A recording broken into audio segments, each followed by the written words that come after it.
E por causa da crise, o atraso no pagamento de condomínio aumentou. Só em São Paulo, a inadimplência subiu 30% neste ano. Segundo dados do Sindicato de Habitação de São Paulo, Secov, as ações judiciais relativas aos condomínios aumentaram em até 27,9%. No interior do estado, a situação não é muito diferente, não. Jefferson é síndico de condomínio e administra 360 apartamentos. O contato diário com os moradores é fundamental para o trabalho. Durante a conversa, ele procura ouvir as necessidades de cada família. São sugestões, reclamações e problemas que surgem no local.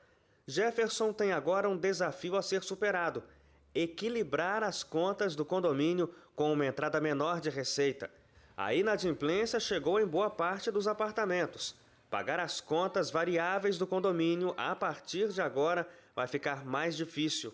Essas contas variáveis, na maioria das vezes, se enquadra limpeza de caixa d'água, troca de extintores, renovação do laudo dos para-raios. Então, esses gastos, ele é feito a cada 6 meses e alguns a cada 1 ano. Isso não está sendo feito?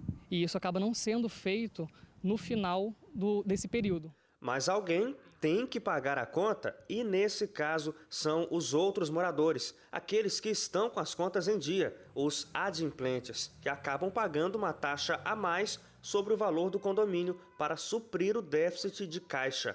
Então, os moradores adimplentes acabam tendo que pagar pelos inadimplentes para que o condomínio esteja sempre em ordem dentro da legalidade. Francisco sempre andou em dia com o condomínio e não acha justo pagar pelos inadimplentes. Mas ele reconhece a dificuldade do síndico e o transtorno que este tipo de situação pode trazer para todos os moradores. Várias benfeitorias que vão deixar de ser feitas por causa desse dinheiro que não entra e as dificuldades até do dia a dia, água, luz, né, do condomínio que tem que ter. Não é justo por quê? Porque a gente está pagando por os outros pessoas que não pagam. De acordo com o Código Civil, a multa para o morador que estiver inadimplente é de 2% e ele não pode ser impedido de usufruir serviços básicos do condomínio, como fornecimento de água, luz e elevador. Para este advogado especializado em direito imobiliário, a lei é branda, mas isso não impede que o valor da multa e dos juros possa ser mudado. Mas tudo deve ser feito através de assembleias de moradores. Mas os condôminos, em reunião, em assembleia, poderá, inclusive, multar esse inadimplente, quanto mais, em até 5 vezes a taxa condominial, além de cobrar isso, a cota condominial, na justiça com os acréscimos legais ou convencionais. Essa empresa de Jacareí, no interior de São Paulo, administra mais de 20 condomínios. Nos últimos 6 meses, a inadimplência aumentou entre 7% e 10% deles. Quando muitas vezes nós fazemos a cobrança aqui, nós podemos perceber a dificuldade de alguns moradores. Às vezes um irmão, ou um pai, ou uma mãe está desempregado e acaba desorganizando o orçamento familiar, o que causa o atraso da taxa condominial. Segundo o diretor da administradora, se mesmo depois de ir a protesto o morador continuar inadimplente, outras medidas judiciais poderão ser tomadas e o risco de perder o imóvel é grande. Procurar um acordo é sempre a melhor saída. A gente tenta sempre entender a posição também do morador e buscar um acordo que ele possa cumprir.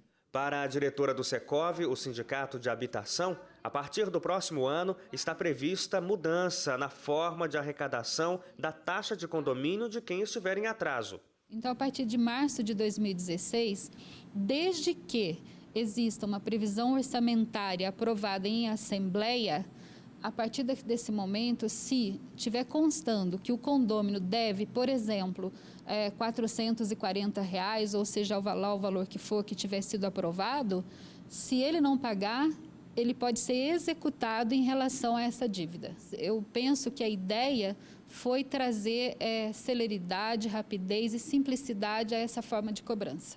Despertar a consciência do morador inadimplente e fazer cobrança de forma antecipada são medidas que ajudam a evitar transtornos. Não deixar muito extenso, ou seja, se o condômino atrasar 1 mês, já cobre, já entra na justiça cobrando, porque o imóvel responde pelas cotas condominiais, assim como pelo IPTU, também o apartamento ou imóvel responde por essa dívida condominial.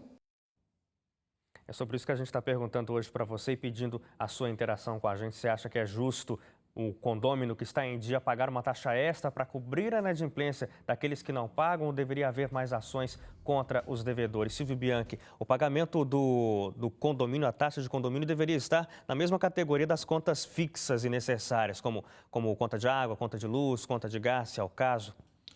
Também seria educação, e as primeiras coisas que começam a sofrer quando a pessoa perde o emprego ou tem dificuldade financeira, primeiro é a educação, a escola dos filhos, e a segunda é a taxa de condomínio nesse momento. Ou seja, um pouco como estava sendo falado na matéria, como são mais brandas, ou seja, um processo não tão pesado, dá para ir negociando e demorar um pouco. Às vezes as situações são realmente que a pessoa não está em condições de pagar e, bom, aí que começa a negociação. Porém, do lado do condomínio também é muito importante o que se chama esse fundo de reserva, porque aí entra a parte do planejamento do condomínio. Do condomínio, porque não existe um fluxo de caixa que vai depender de que nesse mês todos os condôminos vão pagar e vocês vão pagar exatamente o que estão recebendo. Então, é importante fazer uma reserva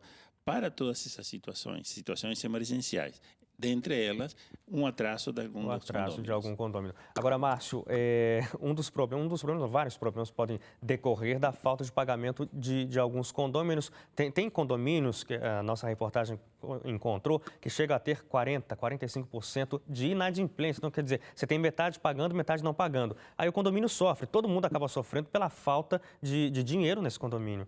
É verdade. E a percepção histórica sobre o condomínio é que ele é um serviço, mas ao contrário dos outros, que você atrasa 1 mês, 2 meses, já recebe uma punição, ou seja, está impedido de usar, o condomínio ele é mais flexível. Então, talvez as pessoas busquem nele uma saída ali um pouco mais a longo prazo para estender sua dívida. Isso talvez deixe uma acomodação cultural nas pessoas, que, por falta de um fator coercivo de verdade, elas acabam deixando o condomínio como uma dívida secundária.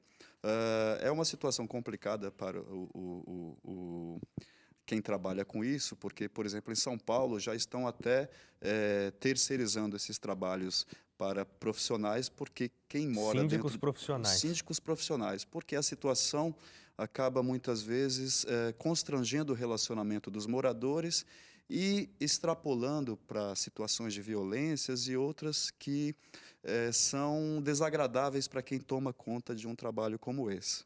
A situação é complicada mesmo. Hoje, muita gente passando por aqui falando sobre esse assunto. A Ellen Pereira Ribeiro, é de Salvador, na Bahia, diz o seguinte: olha, eu acho injusto o vizinho que paga o condomínio todo mês certinho ter que tirar do próprio bolso para poder pagar o do outro, que vive devendo. O Jean Robert, de São Luís do Maranhão, também acompanhando a gente. Boa noite. Na minha opinião, deveria ter uma ação mais enérgica contra os inadimplentes. Não é justo pagar pela falta de responsabilidade dos outros. O Sérgio Dias é de Panelas, em Pernambuco, acompanhando também a nossa discussão. Escreveu bastante aqui o Sérgio: eu não posso aceitar que alguém pague pelo erro de outra pessoa. O que deve existir é uma responsabilização dos que não cumprem o seu papel, mas, acima de tudo, um valor de condomínio que se adeque à realidade dos moradores e da situação do país. O Armando Atos é de Manaus, no Amazonas, também acompanhando a gente.